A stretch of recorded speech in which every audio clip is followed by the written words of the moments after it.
Hello, everyone.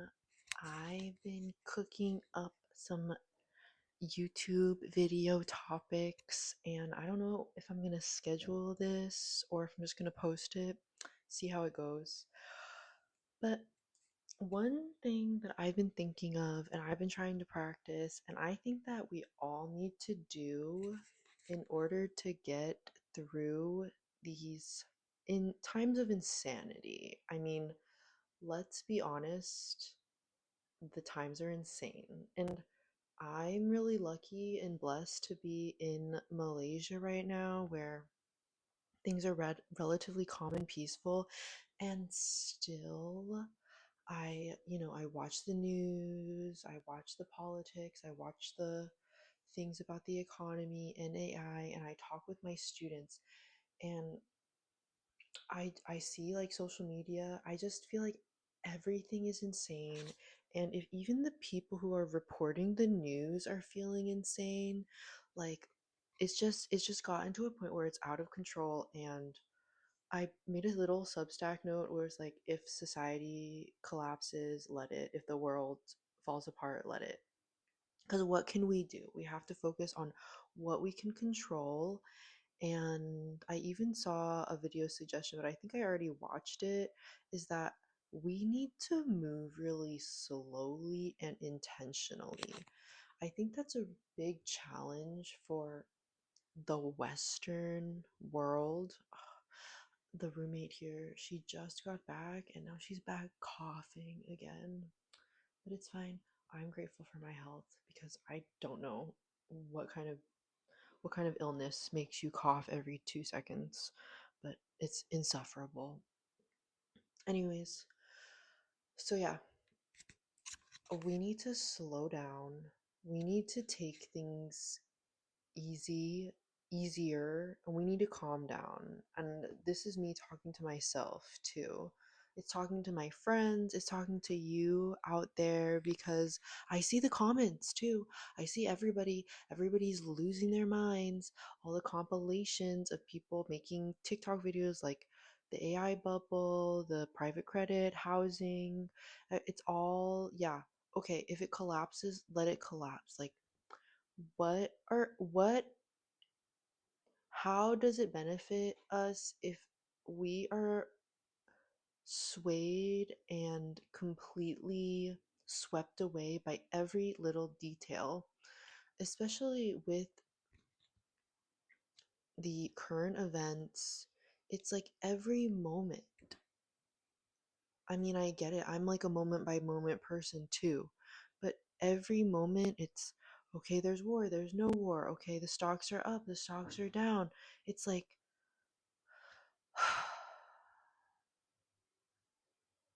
we have to breathe slowly. We have to take it slowly. And I know a lot of people, you know, they don't care and they're going to do what they want and they're going to, move fast and break things. And I really think with everything that is what's going to hurt the most.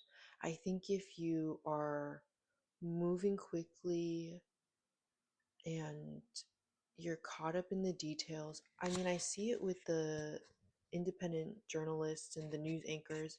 They look, I don't even know if exhausted. They look so drained. Like, I've been resting a lot. I think I suggest that everybody rests a lot because rest is revolutionary. I said that, I always say that. But I see it in people's faces where their under eyes are discolored because people are maybe not getting enough sleep, not getting quality sleep, being too stressed out. And I too, I too get stressed. And we have to slow down. We have to not let every little thing completely sweep us away. If society collapses, if the banks collapse, if credit collapse, if the AI bubble bursts, if there's nuclear war, if there's an attack, literally what does it do for you to worry and ruminate on these things? It just brings it closer. If you're in like the frequencies and manifesting in the quantum of the world, you're thinking about it and it's just speeding up the timeline. We need to slow down. We need to reprogram our thoughts. I mean, it's a strong suggestion. You don't have to. But I think the survivors, and if there are any winners, if you have a win lose mentality, which I don't, but if there will be people on top at the end of whatever like crisis, multi crises we're going through, like whatever this period of humanity is, it will be the people who, and this is why I am being drawn to return home, even though I know America's insane, even though I know like relationships are challenging and finances are challenging and the economy is challenging. It's that you need to be thinking of your tribe. I just saw a video. I don't know who it was by. Honestly, it felt kind of AI, but it was like one of those faceless documentary videos about how civilizations collapse. And I've been seeing this. Okay, so this is what people are talking about. People are revisiting history. And yeah, we have grown so accustomed to comfort in Malaysia too. Like, we know some people are complacent. And I think when that comfort is threatened, people lash out. It's like, it's okay. It's actually beneficial for people to be a little bit uncomfortable so you can be grateful and so you can understand what you need. That's kind of where I'm at because look, I'm with everybody else. I've said it before. I'm in a lot of debt. I don't have I don't have a huge income or a huge amount of money, and I'm still alive. I'm still able to rest. I'm still able to walk around. I still have my health, and we have to really boil it down to what's essential.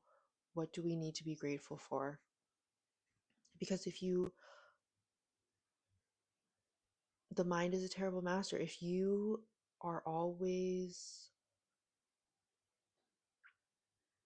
catastrophizing, if you're always in the doom of gloom, especially with the AI people, and it like trickles down from the top, this doomerism, it trickles down for the top. Like, if we had calm and observant and intentional leadership, I don't think we'd be in the same global position we are, but we don't. So it's going to have to be every individual taking a stand for themselves and saying, hey, I'm just not going to subscribe to the insanity. I'm just going to think good things. I'm going to believe that it will all work out for the best for me. And we've made it this far. It's so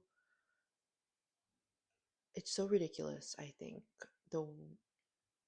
The hopelessness and powerlessness that I see, not just in the US. It's in the UK, it's in Australia, it's in Japan, it's in South Korea, where I feel like everybody has just become battered sheep.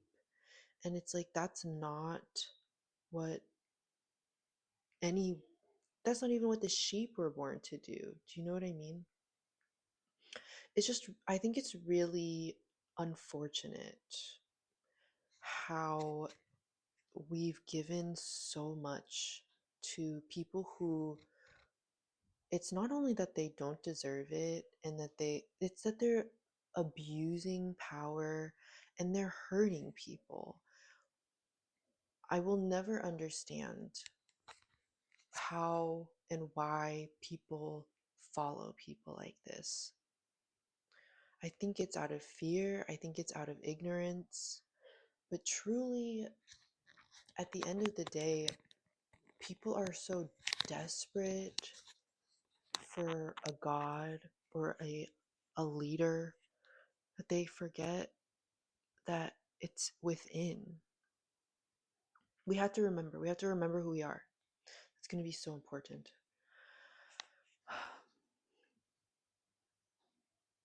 Yeah, focus on your breath work, focus on your meditations, your affirmations. I've been like sleeping so much. I know I'm on my period, but still sleeping so much, and it feels really good.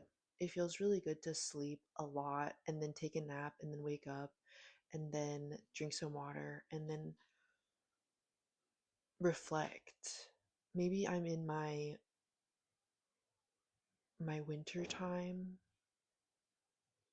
my autumn and winter, even though it's summer, I guess.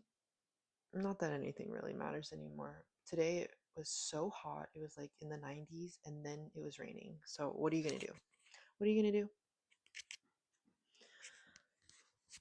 Yeah, there's so much information coming at us at once. Not only do we understand that we were never built for this amount of information all the time all at once, and at the same time it is being used against us. Like it is causing fear, it is creating division, it's creating like our own surveillance state where it's like the state surveils us, but then also the people are always surveilling each other. It's just getting to a point that's just so extreme and excessive. I'm not someone who argues in a comment section, and maybe I need to respect people who do, because who knows, you know. But it's gotten to a point of insanity and ridiculousness, absurdity. That's what it is. It's absurd. Everything we do is absurd. It feels absurd. And then it feels pointless. And then it feels meaningless. And we really we really have to discover our own meaning. And we can create it moment by moment. But when there's always another thing, the next thing, and you don't allow yourself to slow down and calm the mind, you can't really see the view. You know, I've been saying you need to climb, you need the climb.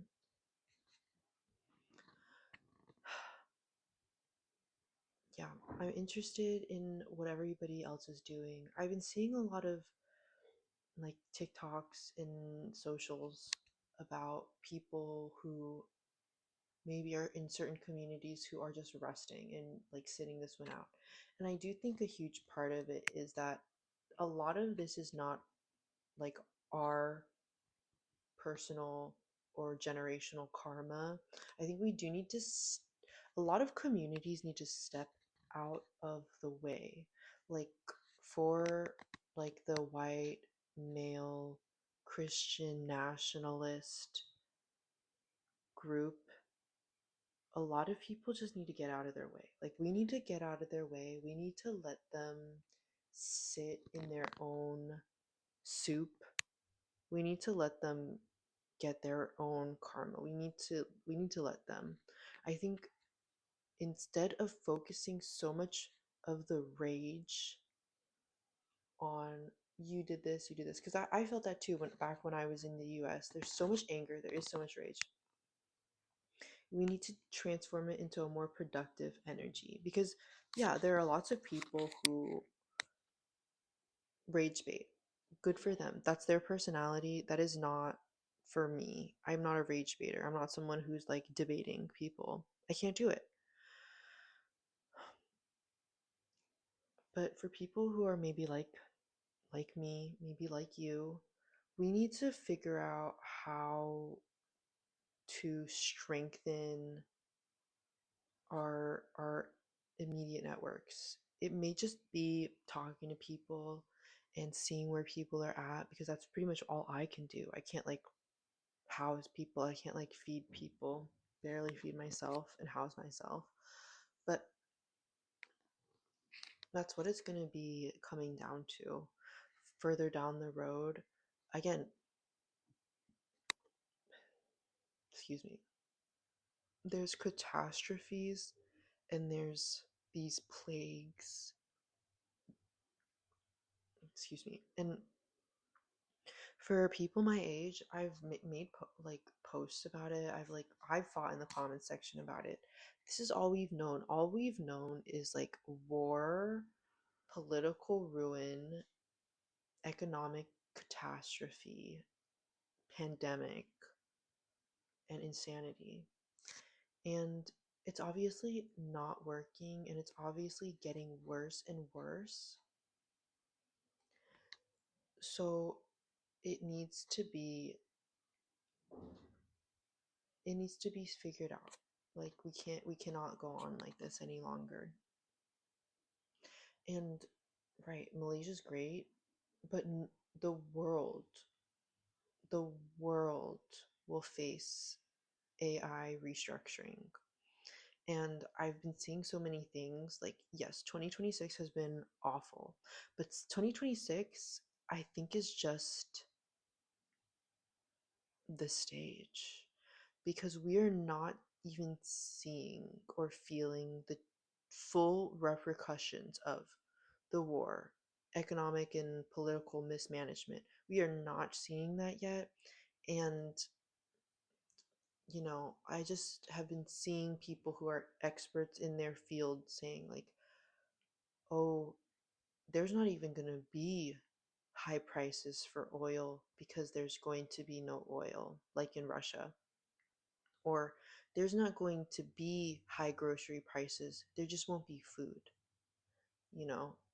And America feels those repercussions last. I mean, you know, Russians feel it, Ukrainians obviously feel it. India, Pakistan, the Philippines, they've been feeling these things. And of course, with climate change. But again, it does not benefit you, does not benefit anybody. It is not productive to worry, for that to always be on your mind. You're just going to have to adapt and be resilient and be anti fragile. You're going to have to do that. And I honestly, maybe I have to be grateful for the struggles and the lessons because, yeah, I know I'm anti fragile. I'm resilient. I can make it through. I've been through hard times. I've I've struggled here and there and I've made it through and I'll make it through. And I think a lot of people are too afraid or maybe not confident enough in themselves to get themselves into a situation like that. And I think that's going to not be beneficial in the long run, especially just with the complacency and the comfort generations. Like we we're now falling and you have to catch yourself.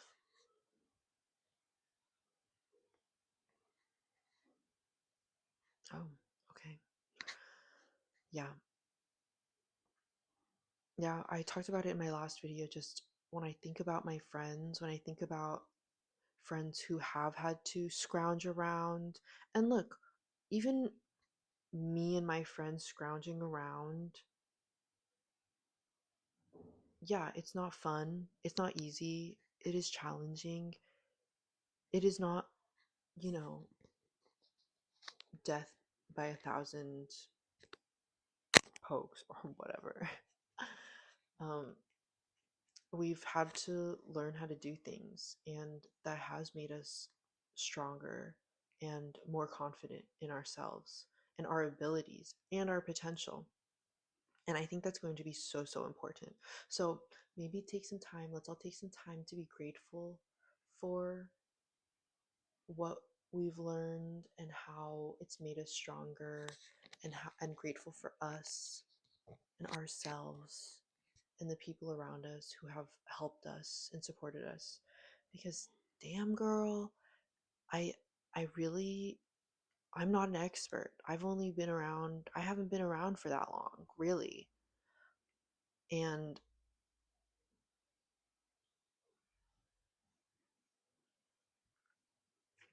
I think that I think that people like, especially my age, Gen Z, and maybe even millennials, well, I guess they went through the global financial crisis and the housing market's crashing too. But it's like, it's also like, who does that affect, you know? In capitalism, there are winners and losers. And so, this coughing, man. I'm getting out of here soon. I Tomorrow's my last full day, and Wednesday I'm only here until 12. A checkout time is at 12, and then I'll try a new place, and hopefully that place will be nice, and then I have a place after that, and then we'll see. I have like 2 weeks left after that. So bad. It's okay. It's fine. Look, it's not the end of the world if you have an annoying roommate. But I do think if I went to San Diego and if I had to live with a roommate who, like, if I like got a full-time job and moved out of my mom's place and I got a roommate, I would want a roommate that I could get along with and who was reasonable. I wouldn't want a roommate that coughs all the time. I wouldn't want a messy roommate. I think that's like not so hard to ask. You need consideration when you're living with other people. And I feel like I'm a pretty considerate person. Like, I'm pretty clean. Anyways, tangent. um, yeah. But it is going to have to be the catastrophizing of it all. It needs to stop. If you can, reprogram it. Like, pull a 180. Try something new. Try something new. Try thinking about how much you have and being grateful for it, and also bringing in what you need and what you desire and focusing on that, because everybody focusing on the end of the world and AI is going to take all of our jobs and robots are going to fight us. Like, the fact that that's been a mainstream narrative, that's already enough. Like, shut up. It really irritates me when, like, these guys, like Sam Altman, Mark Zuckerberg, um, whatever that Anthropic guy is, um, it really irritates me when these guys are, they may be good at one thing, but these guys are not good at, you know, many, many things. They're very bad at many things, like business. Like Ed Zitron always says, they're spoiled rich kids. They don't know how to run businesses. They don't know how to sell products. They don't know how to provide services. They don't know how to contribute. They don't know how to create. They just take and abuse and exploit, and it's disgusting.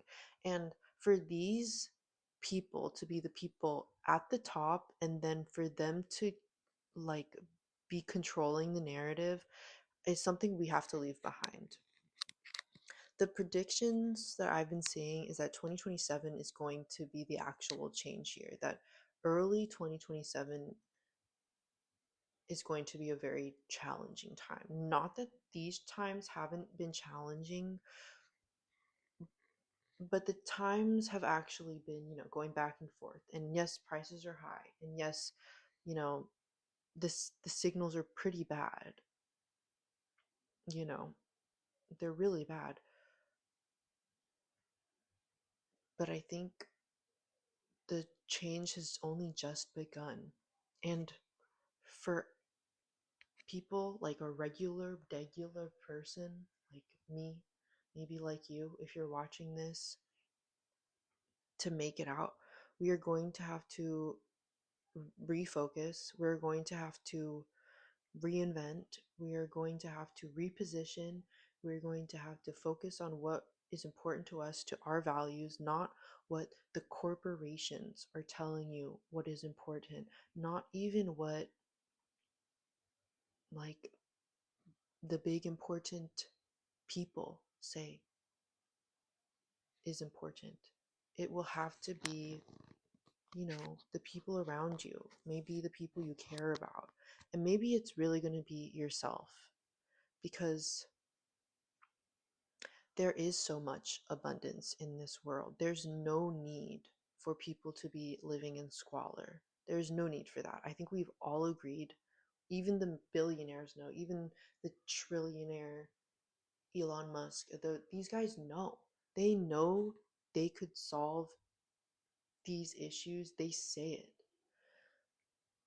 They're not willing, and they're weak, and they know they're full of shit. They know they're just for show. They know it's all a performance, and they're just, circus monkeys, and they're stage performers. They know it. Trump knows it too. Trump knows that well, I don't think Trump knows anything anymore. I for a long time I've thought he's like, what we all think Mitch McConnell is. He's like not mentally there. But again, for Trump to not be mentally there, and whoever is controlling him, like whatever shadow, whoever is puppeteering him, for them to be doing all of this, I mean, it just shows how really it's beyond incompetence. It's beyond evil, beyond good and evil. It's beyond good and evil. It's beyond incompetence. It's truly it's truly infantile, I feel. But I also feel, well, I guess it's like an immature infant, because an infant would step aside and let the adults take over and take the reins, because you're driving the carriage into the wall. But these people, the egos are, they're insatiable. So yeah, if it turns into a forever war and there's no oil, we're going to have a green transition. We're going to have to go full renewable. I don't care. I don't care if the oil and gas prices fight their hardest. There will not be any oil if there is no oil, which a lot of people are saying we're almost out, like fully, like. And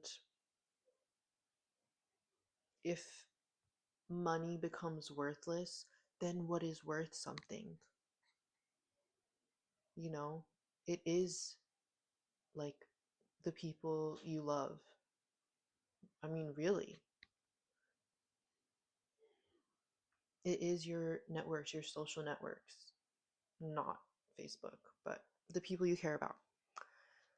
Because that's what means something. That's what actually is valuable. When you strip away all of these illusions, all of the things that we worship in modern society.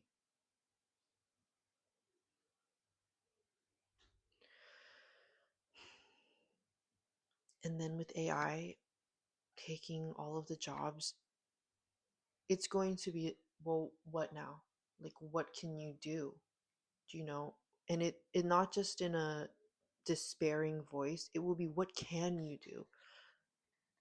And I've been seeing so many, even the leaders are saying it's going to be the intuitives, it's going to be the connectors, it's going to be the people who can, you know, make people feel good. Like, I'm lucky. I've balanced both. Like, I can code and I can have a joke, a laugh. But yeah, it's going to be a very big time of transformation, and that's not going to be easy, especially if you I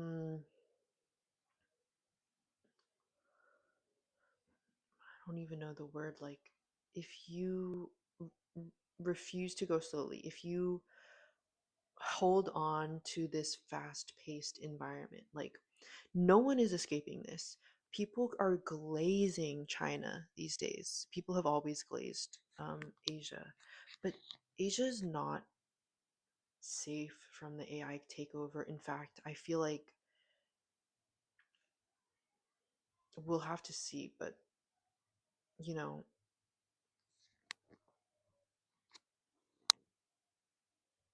it may even be scarier just because they're such new, they're so new. I mean, it's going to be tough for everybody.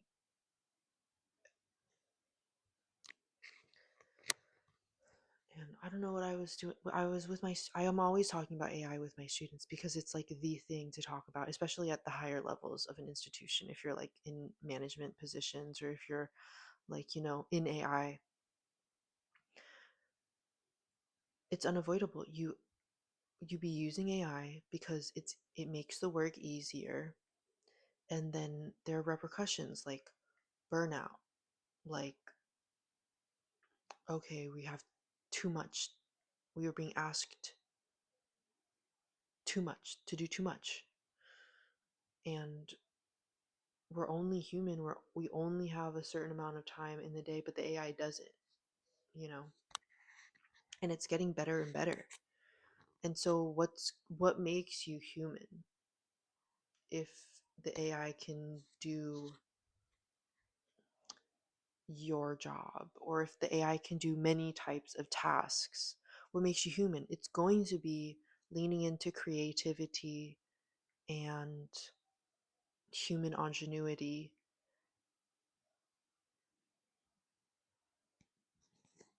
But yeah. And I've seen a lot of people talk about universal basic income. I think it's got to be beyond, like, it's got to be like, we need to be able to house and feed everybody and provide healthcare. I mean, that's like a long, you know, just like, it's a long discussion. It's also a long awaited need that we've been needing. In the United States, we've been needing universal healthcare. So we'll see. I mean, it's just going to be such a turbulent 2027. I know we're not done with 2026 yet, but what is it? It's mid July. And I feel like things are just ramping up. Like, this is this stage. Like, we're going through if you're into astrology, we're currently going through the planetary shifts, and maybe some things are happening now, but it's not being really felt yet. Spain beat Argentina in the World Cup, which is a good timeline shift. Yeah, we have to bring our desired timelines to us. We can't let them win. They're not stronger than us. They're actually very weak. They're these pathetic, disgusting, built like very shallow house of cards type of guys. Like, how much sustenance, how much intelligence does each individual have? Like, they are not better. They are not better. They just aren't. They're they're way worse because if you were in, like, if I had the money that any of them had, if I had the money that Bezos had, I would be so enthralled to pay the people who work for me more than a living wage. And the fact that, you see the Amazon worker conditions, and it's getting worse. And it's getting worse. That was what I was saying, that in the article my student shared with me, that the factory workers are, they're not needed anymore. That's so many people. So many people who are already, I can't, no offense, like, kind of at the lower end, at the shallow end of the earnings and the income and the, standard of living. That is already a really tough position to be in, and then to just have your livelihood easily wiped out. And especially you see it with the mass layoffs. Like, it's disgusting. It's really disgusting. It's not human. And that's why they're pushing AI onto us, because they're not human and this is what they think. But that is not what everybody thinks. That is not the majority. And they're trying to force it onto us, but no, no, no. You can say no. No is a complete sentence. No, no, no. And again, use AI in ways that really benefit you. Like, I'm applying for jobs. I ask AI to help me with my resumes to see, to scan and make it easier, because you have to, it's a talking about the numbers. It is a numbers game. And I really, really think that I've been applying for jobs at UCSD and I think it's going to work out. I really think it's going to work out because I really want a salary. I want a stable job. I want a job that's, you know, a reasonable position. And maybe I'll meet people. Maybe I'll, you know, interact with people. And I don't know. Yeah, it's been helping me out in that sense. But the doomerism, it's not productive. At least for me. I know a lot of people are, maybe they're just that personality type where they need to be like, hey, like, think about this and let's think about this and what if this and look at this. This is horrible. That's fine. Like, I'm sure we need those types of people. We do need balance in society. And I maybe am on the other side of that where, okay, what can we do? We can't control, you know, the development of artificial intelligence at a global scale. We are not, as individuals, involved in the AI rat race, like the wars between like China and the US and two. We're not able to do anything about that. What we can do is reconnect to our own humanity and also lift up other people's humanity. And that's what I am so focused on now. And I'm so focused on that. And that's why I'm excited to return to the US, to be back with my mom, maybe to reunite with old friends and just have a chat, go to the park, have a chat, make each other feel not just valuable, but like you're a part of something. I feel like that's really important. And yeah, I feel like the other aspect to it of it is that these are all, like, think about the people who are creating AI. These are like the worst people.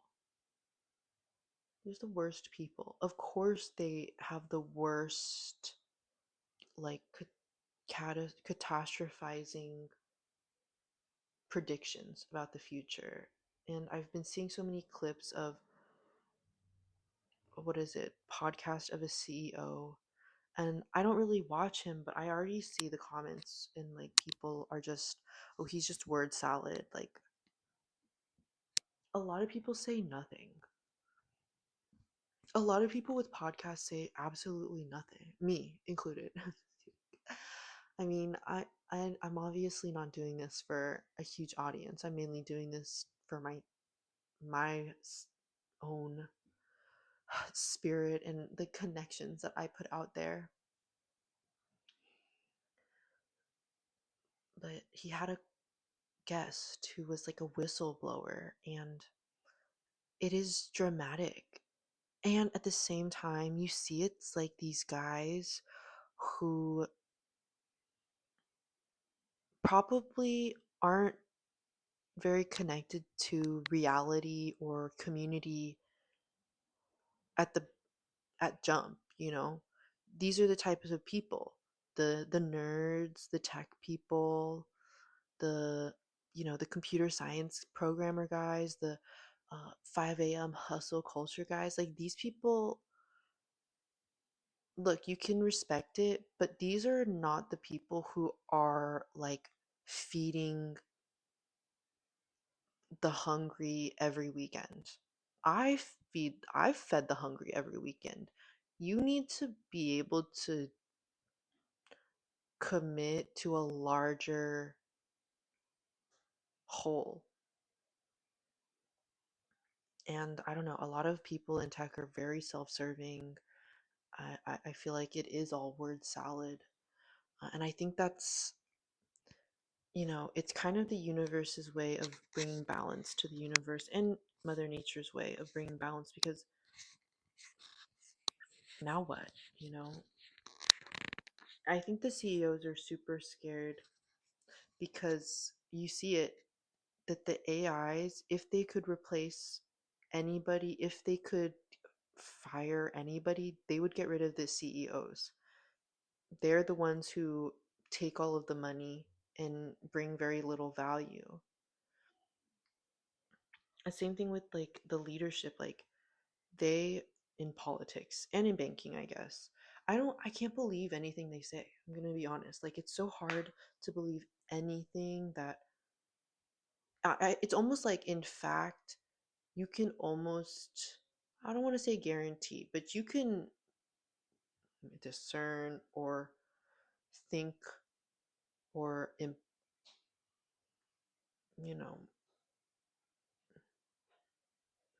not predict, but intuit that these people are lying for their own gain and at your loss because that is the way that they are and the game that they've set up benefits them. So when I see like JP Morgan, Chase CEO, or Warren Buffett says, I can't believe it. Like you mean nothing to me. Do you know what I mean? Like how does it benefit anyone if all you've done is hoard wealth and power and done horrible things? You've lied to people and those lies have hurt people. Why would I believe you? I feel like at this point in the war, I feel like that's what, and not just the war, but I guess the globe, Trump's war on humanity, let's call it that, wherein he's trying to take and people don't, he doesn't have any credibility. So people don't even want to be around him because it's like everything you say means nothing, so why should we listen to you at all? And that's a very interesting position. I know, a lot of people say it's dangerous, but it's interesting. Again, I obviously didn't vote for Trump. I voted for Sister General. You think he just fell out of a coconut tree? Uh,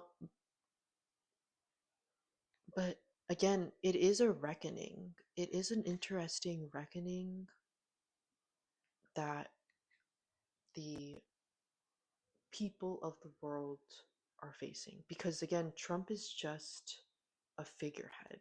There are people who believe in him and what he stands for, and there are people who allow people to believe in what he stands for. Um, I think they have their prayer because Malaysia is a Muslim country, so they have their prayer and the guy, and I think we're really close to. You can always hear it. I told my friend I was like, oh my god, there's so many noises that bothers me. Like Malaysia's so loud. And then she asked about the singing. I was like, oh, that's not like an issue. My issue is with like people revving their motorbikes, or yeah, it's mainly with people revving their motorbikes, or like people like back in Penang, there was one guy who was maybe a traffic person and he was always blowing his whistle and that really irritated me. It's like unnecessary noise. Like this is part of their religious practice. No, I'm not a fan. I'm not a believer. I'm pretty anti establishment religion, But look, I'm not changing. I'm not changing that. Yeah. So, what do we do if we leave them behind? Leave them to deal with their own mess because they're adults. They need to deal with it. We cannot protect them. We cannot get in the way of their own karma and their own reckoning. I've always felt like that. And, shout out to my mom and, you know, Los Angeles and Southern California because I really grew up in when now that I've grown and like reflected, I've really been privileged with the most liberal bubble you can imagine. Like such a liberal bubble that people didn't come out as gay. We all just accepted. We all just knew and accepted it. Like you don't have to come out. Like honey, we know. Uh, if people came out as like trans, we were like, okay, if they wanted to change their pronouns, okay, whatever, okay. uh, there's just so much there's so many other things we're dealing with. Like we have AP exams, honey. Like this is not the end of the world. um yeah, the Westboro Baptist Church came to protest our school, and someone from the Gay Straight Alliance told me she was like, I don't know why they're here. We don't even do anything. And we still counter, we all like had a significant counter protest in the morning. I showed up. So ridiculous.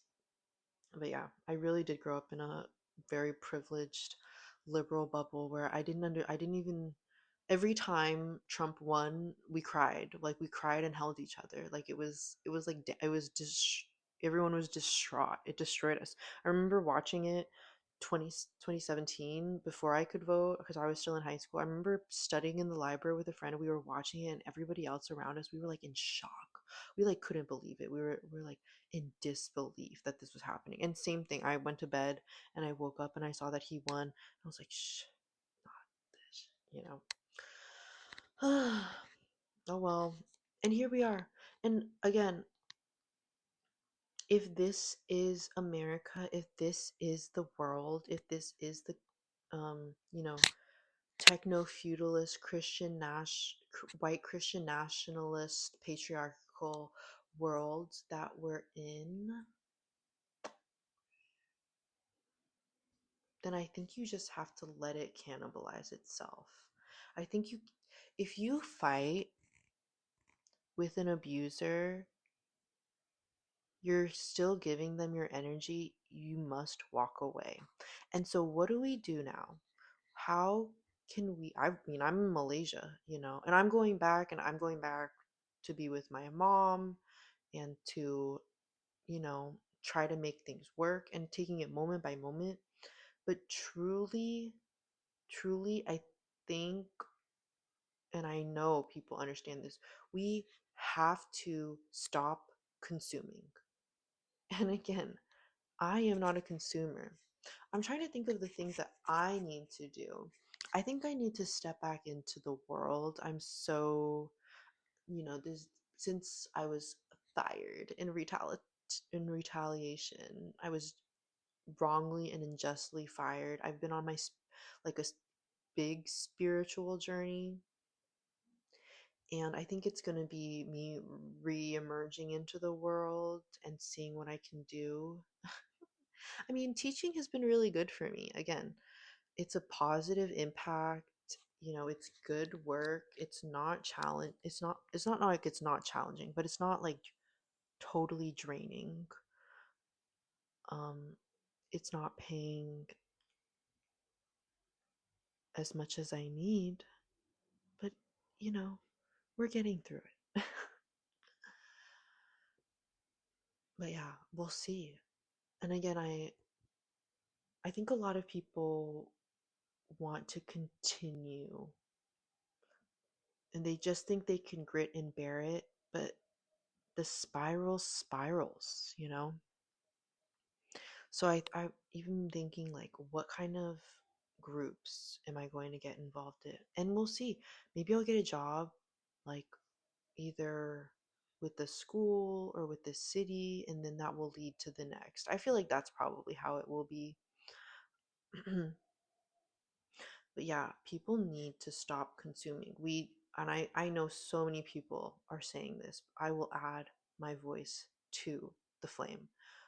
No more, no more buying. No more buying. You should spend your money how you see fit. No more of this new trend. Get this. No more frivolous spending. No more of it, because it's not doing you any favors, and it's only putting more into the pockets of the CEOs that are ruining the world.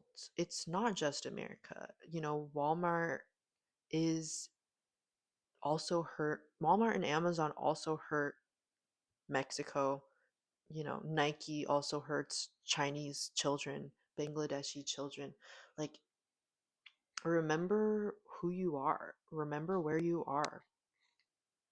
I don't think I bought those pants from the Thai lady at MBK Center. And again, that's from like a Thai lady at MBK Center. Like, I feel like it's not a lot of money on something that will only be worn once and then tossed or something because of poor quality. No, it's you making it. Every purchase is an investment. So make healthy and wise decisions. Right now, my purchasing power is high, but my income and my pockets are slim. So it's just basic foods. And sometimes I get a bit like, ugh, I wish I could go and eat at a restaurant. But then it's like, oh, you have food at home. It really is like, girl, you have food at home. And then it's like you'd have to walk over there. You'd have to sit alone at a restaurant, and you'd have to like deal with it all. It's fine. You know what I mean? And I think once we start adopting practices like this, like I saw Netflix stock tanked because no one can I don't know if it's no one can afford streaming platforms anymore, or if people just aren't willing to pay for streaming platforms. But yeah, my mom, again, decades ahead, millennia ahead, she only buys, I don't pay for anything, but if she has a show that she's interested in watching, she will just buy the subscription for that show for the time that she needs it, and then she will end the subscription and then move on to the next thing that she needs. That's valid. We can't just like let the system game us. We're smarter than the system. The system's slower than us. What else? Yeah. I mean, thrifting is big. What else do we need to do? We need to stop putting our time and our energy and our money into things that mean nothing. Like, I've seen so many things about like bread and circus. Like, okay, well, FIFA was interesting, but it's still like circus. And Love Island is circus. I don't watch Love Island. I only get the commentary and the clips, but I don't know if we're in that position. I really think, and this is what I'm really excited about to go back to the US, to go back to San Diego. We need to read literature, not just novels, not just rom-coms or like sci-fi or like Twilight. You can read that. But we need to read serious, not like, I'm always on a serious note. um, but genuinely things that make you think and expand your worldviews and perspectives. When I return, if the lifestyle allows me, I will get back into Tolstoy and I will pick up War and Peace. I just because I finished Anna Karenina, it was insane. Um, it was the longest book ever. And then it was also insane. Like all the characters were insane, and the ending was insane because it's like no spoilers, but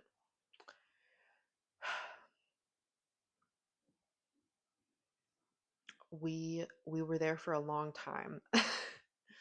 And then War and Peace is another one of those really long Russian novels. And I think you can learn a lot from the Russian struggle. I know Russia has a terrible reputation these days because of the war, and they're getting pummeled, honestly. Again, but then you see that like Putin has done this to himself, and you see Trump is looking at people like Putin and also does it to themselves. Like they're asking for it. When people say, "Oh, she was dressed promiscuously," she was asking for it. Like, no. These guys, they're asking for whatever's on the way to them, their karma. Um, yeah, and I think they know. I think the conscience,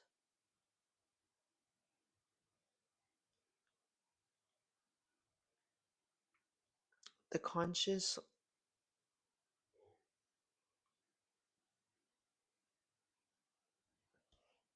it's truthful to some extent. There's a seed of truth, you know. So yeah, that's what I think I'm gonna. I mean, again, I live a pretty good lifestyle for this, and I perhaps that's why I've had the life experience I've had, because in this moment and in the coming moments, that has made me prepared for it. Like, if you stay ready, you don't have to get ready. Like with the cyclo whatever, the disease, the poop in the lettuce disease, the diarrhea bacteria virus that's going around. Look, cause and effect. Like, the CDC is taken over by an insane person, and government agencies were slashed, and now we have to listen to like random people on like TikTok and YouTube to tell us what to eat and what not to eat. But that's just the nature of it, because if you cannot rely or trust your government, or you cannot rely or trust the people in charge, where the hell can you go? You're going to have to find new ways of information and new ways of digesting information. Can't be all the time, all at once. It has to be, okay, I'm going to check the news. I'm going to check my reliable sources. I'm going to double check this. I'm going to see what people are saying. I'm going to see what people who know what they're talking about are saying. And we're going to have to get through it. Yeah. I'm, again, lucky I'm from Southern California. I know it's probably, I can even imagine, like, I'm sure the homeless situation has, I don't know. I don't even know. But from what I've been seeing coming out of just the reports, even if I've maxed out my credit cards and I'm like barely making payments, I'm still in a better position than a lot of people. And that's actually pretty sobering, I guess, even though I am pretty sober these days, unfortunately. It's just pretty sobering that so many people have. um, I just saw, I watched Michael Bordonaro, and he was talking about Tiger Bomb. No, he was talking about how so many people have gone to collections court now. Now it's beyond, because last time I was seeing all the reports, it was delinquencies, and I had to be like, what is credit card delinquency? And then it's like, okay, you haven't paid. for a really long time. Like, you haven't paid your minimum for a month to 3 months. And I'm like, oh, okay. So that's tough. That is really tough. And now it's like going to collections and they're going to court, which is also really tough. And I guess it's never the end, you know? It's really never the end. I can't believe it. Like, I sleep for hours and then I take a nap and then I'm tired again. And I probably should still go on a little walk around the neighborhood, a little 10-minute walk. Yeah. So I don't know exactly what's all going on, but if you're watching this video or listening to it, because I also probably will put this on my Substack as a podcast, take it easy, turn it off, turn everything off. Just turn everything off. You don't need it. And take a moment to breathe in the sunlight, enjoy a gentle breeze.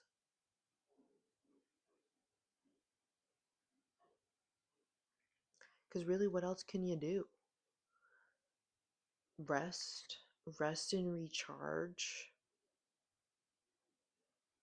And maybe when you're ready, figure out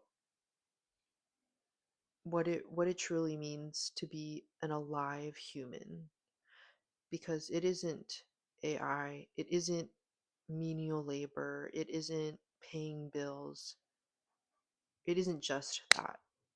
And I think soon it will not be that at all. Not soon, hopefully. I mean, I think a lot of people are ready for everything to collapse, actually. Um,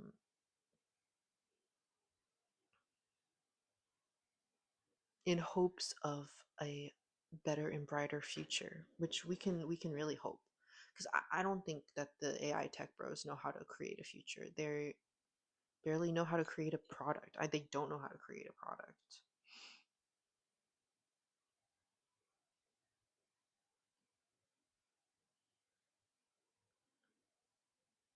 So yeah, no more, or let's limit the doomerism. It doesn't do any of us any good. It really doesn't. It actually harms us. It harms us so much. And I can feel it in my own brain. Like, I feel exhausted. I feel anxious. I feel woozy. I feel, like I can't do anything. I feel lethargic. And instead, take a moment. Just take as many moments as you need. Just, you know,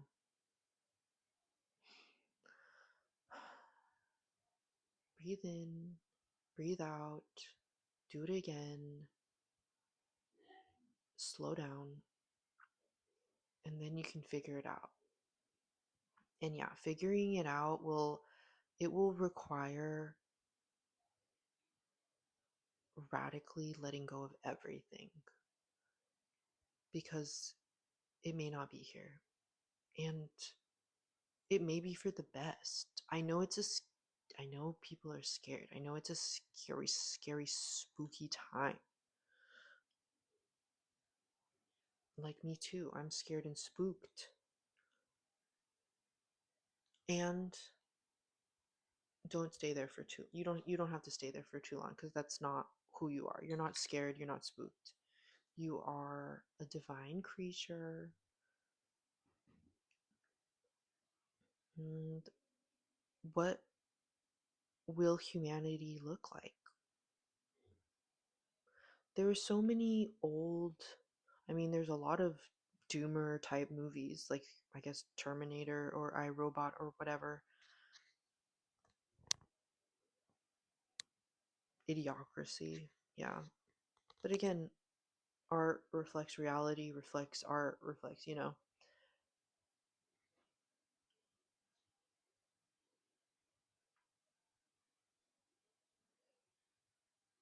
It's going to be so interesting. I it's hard to even conceptualize for me. I I think it's really going to be like community living, really community living, not like a commune. But again, if in an ideal world, if the robots can do a lot of the menial tasks like building things or anything with code or data or even like planting and growing things, and if we had our basic needs met, like we have our food, we have our shelter, then it gives humans a lot more room to create. Humanity is going to have to evolve, and I think that's why I've seen a lot of people say things like, "Oh, that's why there's a male loneliness epidemic because men have not evolved alongside society. They're stuck and they're trying to hold on to things that don't exist anymore." Like,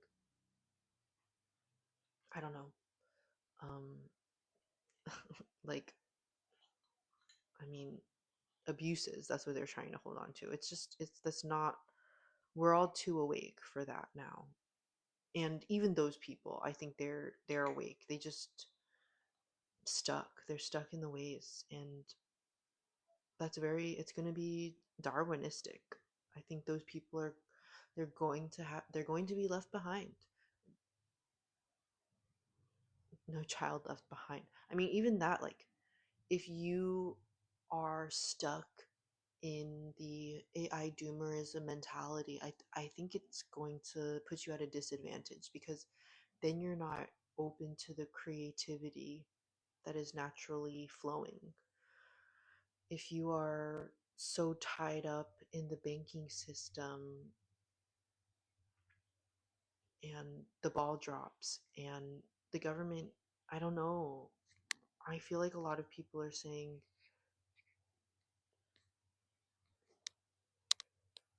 whatever happens with the credit collapse, I mean, it's gonna be crazy because it's Japan.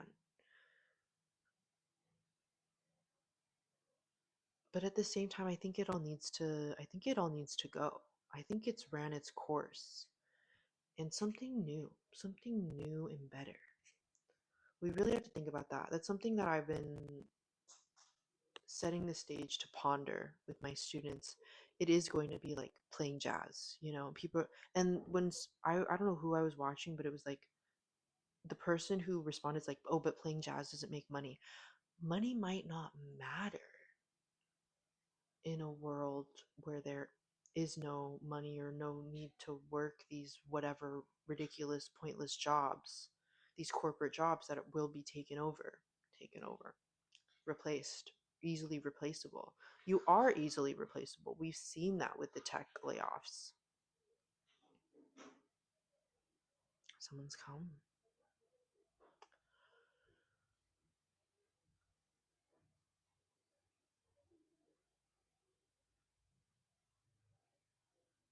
Yeah, I think it will have to go beyond.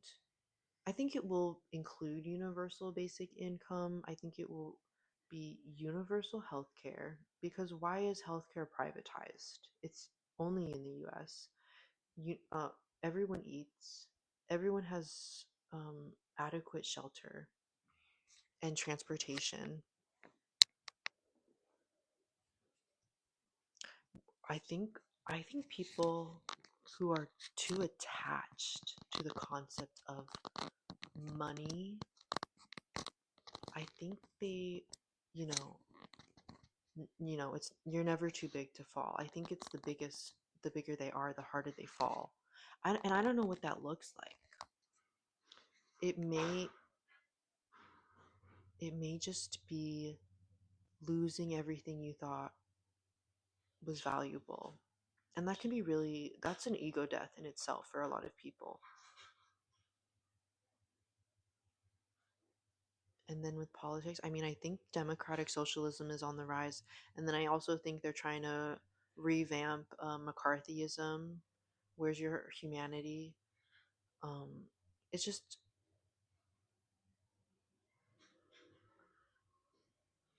I know there's a lot of violence and death, and there's the horrors. and we persist, and I think we'll outlast and outlive the horrors. Another thing is, yes, the protesting is so, it is important. I think it's almost ineffective at this point. I think, not that, you know,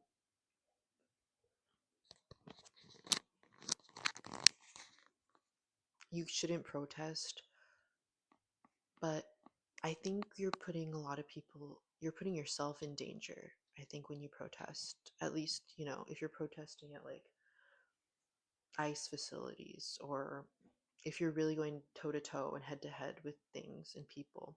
Of course, the town hall meetings are really good because, it's time to break decorum or whatever.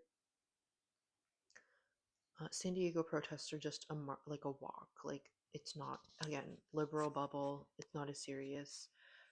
But I think if you're in it, I think it's time to shut it down. Like, I think a lot of people have been saying that too, to just stop. Just stop. Just stop it all. I think they were saying general strike. I think they were saying that earlier in the year. It's almost like no one's working anyways. But I do think we need to stop. We need to stop the Starbucks. I don't know the last time I bought something from Starbucks. Sometimes I'll walk into a Starbucks to check what kind of merch and what kind of menu they have because it's totally different, but I won't buy anything. I always try to support local. We have to do that. We have to put that at the forefront. I think we have to put that at the forefront. If you can support local, you must. If you can, and if you need to go to a local food bank, do it. Like, just do it. Like, Walmart is doing dynamic pricing. Target is racist, I guess. Honestly, they've been through so much. Like, I can't even keep up with all of the scandals. I don't, what else? Amazon. I mean, we know Amazon. They're horrible. If it's sorry, if it's possible,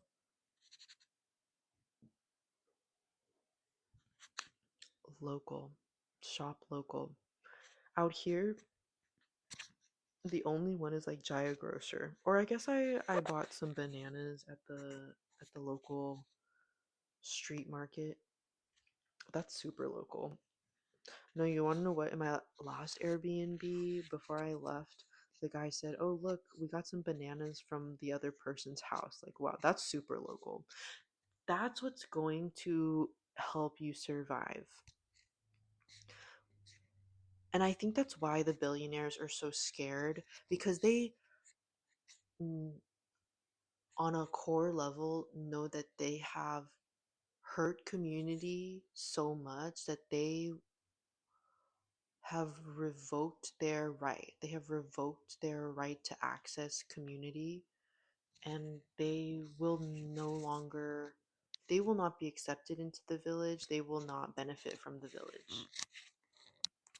That's what it's going to be. It's going to be like friends staying at each other's houses and eating each other's, gardens. That's what it's going to be. You We have got to get to that.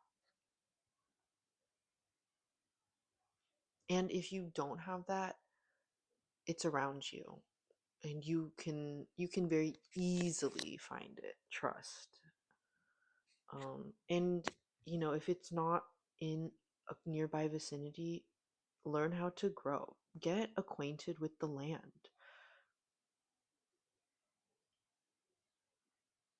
That's something I've always wanted to do. I've always wanted to woof. I think my friend did that, and I've heard some, hit or miss stories, but getting acquainted with the land and the seasons, and reaping what you sow and bearing the fruits of your labor, delicious and very sustainable, very like okay, this is what we need to focus on. So yeah, I don't know what I'm, because we live in the city. I feel like it's challenging when you live in the city. But again, the city is what, the urban jungle doesn't mean that there's not a community garden. And again, California grows a lot of crops. And there's going to be a big El Nino this year. There's going to be a lot of rain, I think, this winter. So we'll see. We will see. Make your coffee at home. I know the boomers say that all the time, but I mean, really, if you can't afford a $10 latte, they're getting out of hand. Make a coffee at home. Get good at it. Get good at doing things on your own for yourself. It's very rewarding. Yeah. And then you'll find the next thing. And there's so many people to learn from.